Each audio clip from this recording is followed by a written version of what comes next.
Hey guys, what's going on? John here from What's Spinning here tonight to chat about this new Car Seat Headrest album, Making a Door Less Open. Car Seat Headrest, indie rock band fronted by Will Toledo. For many years, these guys were like ruling Bandcamp. And it's not really that hard to see why. Albums like My Back Is Killing Me Baby, Monomania, Nervous Young Man, all of those, as well as stuff like How to Leave Town, absolutely ruled the Bandcamp charts. These were filled with passionate performances, very relatable lyrics. Will Toledo instantly seemed so likable. And despite it being a little bit amateurish at times, Will just had a real knack for writing incredibly catchy, pop-oriented rock tunes. They also found a ton of success with their early Twin Fantasy record. You know, I can't really argue against that.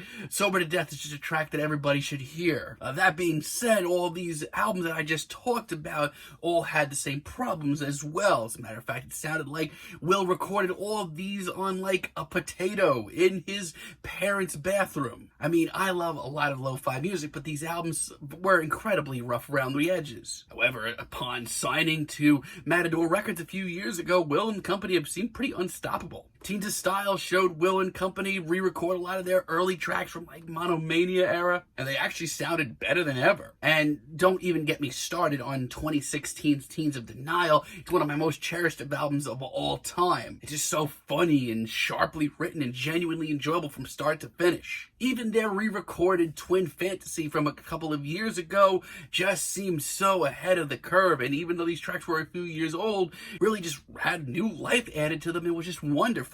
Now, these new singles have been incredibly tough to gauge for me. It's really hard to see what direction Will and company are going in. Let's chat about this new Car Seat Headrest album. The album starts off with Weightlifters, and right from the start, it's pretty obvious we are far from Will's lo-fi beginnings. This is much sleeker, and there's a very deep, pulsating beat underneath all of this. It's an odd intro, and much like a lot of the singles that drop from this album, it might be a little tough to swallow at first. Thankfully, though, one thing that hasn't changed at all is Will's songwriting chops. He dives into a lot of topics of self-image here, which is something that he's touched down upon in the past. But I think this track as an intro has a lot more going for it than people are going to give it credit for. Yeah, this instrumental is going to give Car Seat Headrest purists nightmares. This is far from lo-fi anything. But the very chilled out beat here is very effective, and Will has a real way of bringing a lot of human elements, which he always has. Personally, for me, this isn't what I was looking for, this isn't what I signed up for, but I think it's a really great track. Now, when I first heard the lead single from this album, Can't Cool Me Down, I was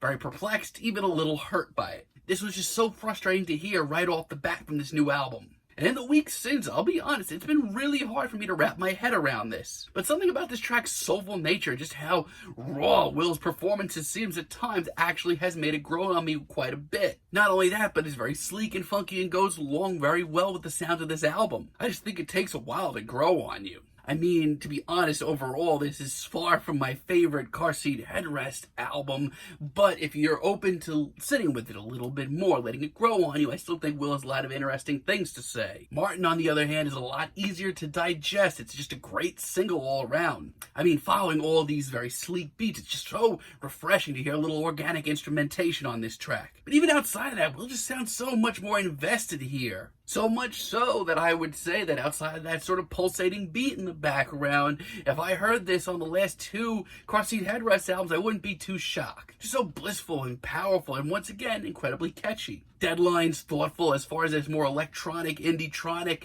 sound goes, is actually one of the better tracks here. I like the buzzing beat and the more edgy sound of this. There is absolutely no dance floor in sight. As a matter of fact, it does it so well that I don't mind that this track takes a whole 2 minutes to get going. And when Will finally does show up, he's dropping some of the best lyrics on this album, honestly. Not to mention, the way that this track just progresses, it's actually one of the more captivating elements of this album. So much so, I honestly really wouldn't mind hearing more of this sound in the future. And Life Worth Missing is so good that I feel like this is a secret hidden gem from his Bandcamp days that's been re-recorded. It has that amateurish charm that Will has had for years, and honestly, this track gets pretty freaking epic at times. It's also one of the more visually striking tracks here, and it even gets anthemic towards the end. But most importantly, this track to me sounds like a natural progression for Car Seat Headrest. We all knew that one day Will Toledo was going to have to grow up and not do these lo-fi productions anymore. I mean, instrumentally, yes, this could have been shined up a little bit,